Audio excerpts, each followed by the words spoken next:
What's going on? My name's Zayn, and this is my life in 10 songs.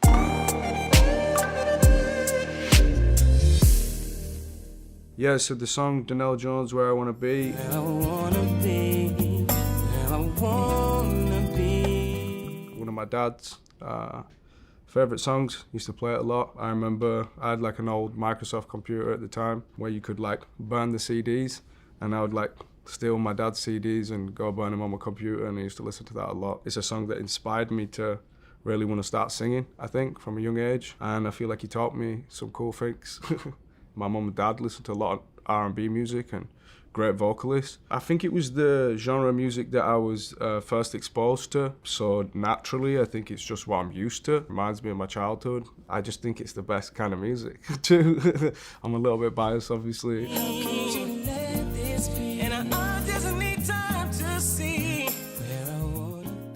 Fugees, Killing Me Softly. Killing me softly with his song. I think that song speaks for itself, you know. If you haven't heard that song, I don't know where you've been living. It's an amazing song. Lauryn Hill's an incredibly talented artist, rapper, singer. For that reason, I had to put it on there. It's definitely a song that's moved me emotionally. It's one of my favourite songs for that reason. Telling my whole life with his words, killing me. Turn Your Lights Down Low by Bob Marley and the Wailers. Turn your lights down low. The reason I like that song from Bob in particular is, you know, a lot of his music is about, you know, bigger things than just love and relationships. It's about unity, you know, peace. And that song is a sex song. And I like that. It's cool. It's a bit of a different vibe from Bob. Bit of a G move there. Obviously, Bob's music and reggae is so connected to home, and your record that you're about to put out is also very much tied culturally to your background. Yeah, so I feel like it's really important when you're making music that you have something that is just yours, you know? So for that reason, since I first started making my own solo music, I've always tried to inject a bit of, you know, my Indian culture in there, whether it's a ad-lib at the beginning, end, or, you know, even just a certain sound in the way I'm singing. It's important, you know? It gives you your own stamp on things. So the next song is Joe, I Wanna Know. I wanna know. This again was one of the early like R&B songs that I was like really practicing in my bedroom, you know, full blast, music turned up, trying to sing like Joe. I don't know if I sounded like him. I was only 12, 13. Don't even know if I fully understood the concept of the song either, you know? What, in your opinion, makes a classic song? For me, I'm a bit biased, so all classic songs are like from my childhood, and beyond a certain point, it doesn't really feel like a classic to me anymore. That's just the way it is, you know. I think you have certain people that you look up to, that you idolize. When you get to a certain age, then people become your peers. It doesn't feel the same, you know. But his voice was always amazing, and he's, you know, always delivered with everything that he put out. I guess the sentiment of most of his music is about love, and it has a lot of emotion in it, so I guess that makes it, you know, classic. Tell me what I gotta do to please you. Baby, anything you say, I'll do. Fabulous featuring Minha, So Into You. I can't really explain it. I'm so into you. I remember hearing this song when I was in high school. Like, my uncle used to play it a lot in the car, and my uncle was like one of the coolest people I knew at that point. And he used to play it all the time, so I think it kind of influenced me a little bit, you know. I really liked the song. I used to play it and think I was my uncle when I was playing it. Yeah. I always love like a pairing of a rapper with a singer. I think about the early 2000s. You've had a couple, obviously, Kehlani on Wrong, on Mind of Mine. There's Sid on Nobody's Listening. I think it's very important when you're thinking of collabing with somebody that you appreciate their voice and that you feel like you can bring something to that song. I'm not really into collaborations just for the sake of it, you know, to create hype. If somebody else can bring something to the song or I can bring it, then yeah, it seems to work in my mind. And I always loved Kehlani's voice. I always wanted to sing with her. I played her a couple of my songs on Mind of Mine. She really liked them. She went to get in the studio straight away, which I was thrilled about. Yeah, I think the integral thing is just always remembering that making, you know, collaborations, it should be beneficial for both of you, and you should be able to bring something to it.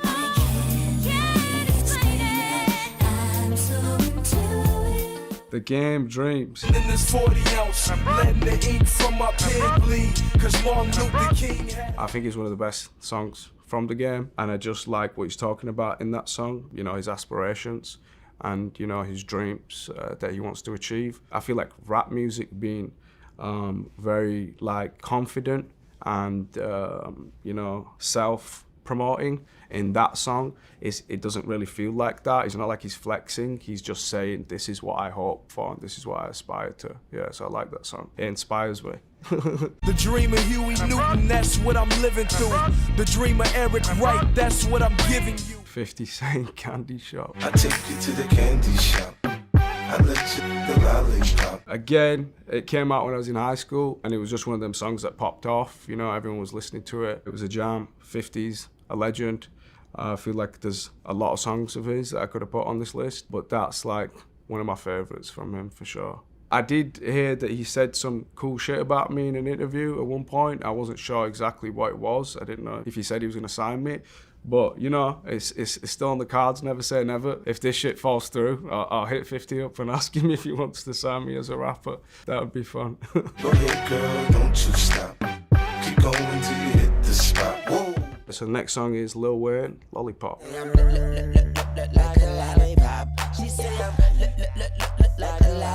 Just a banger, you know, reminds me of my childhood when I was really getting into music. I remember specifically, I borrowed these speakers off of one of my friends at the time because we were going on a school trip, and these speakers took like 17 of them big heavy duty batteries, you know, I don't know what they're called even, just the big block ones. And it lasted about 2 hours at that point, like to even get the music playing and shit.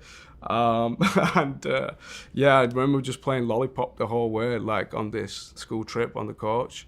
So for that reason, I had to like put it on there. It reminds me of good times, that song.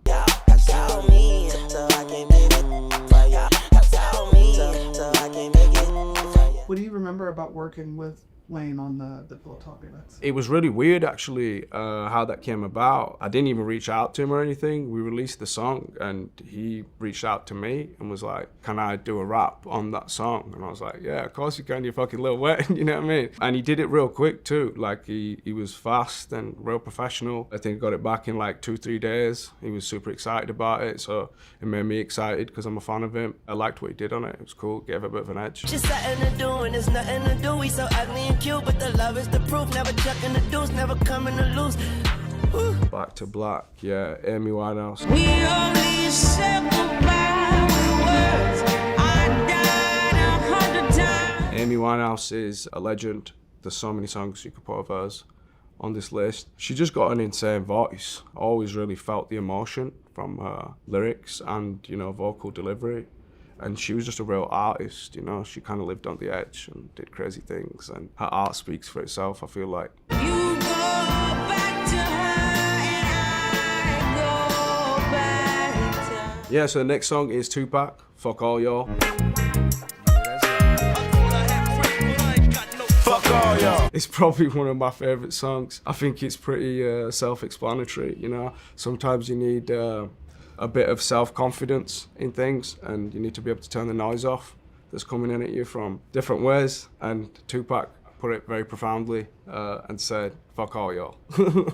Rap is something that, for me, because I'm not doing it professionally, like I'm trying to be a rapper, it's still part of the music that I'm like in love with, you know? I can go there and there's not too much pressure on it. I can just have fun with it. I've experimented a little bit on this record with a different delivery because when I've been rapping, I rap in an American accent sometimes and sometimes I rap in my own accent, my Bradford accent. It feels to me like it conveys more emotion and you connect with it deeper because you can, you know, understand that it's coming from me. There's some great UK rappers. My favourite rapper from the UK is Lollipop. He's a prolific writer, super vulnerable in the way that he delivers his bars too. It's not like some flexing shit at all. It's real deep, you know, conscious, mindful awareness that he has about his life and things that he's been through, and I feel like I really connect with that dude.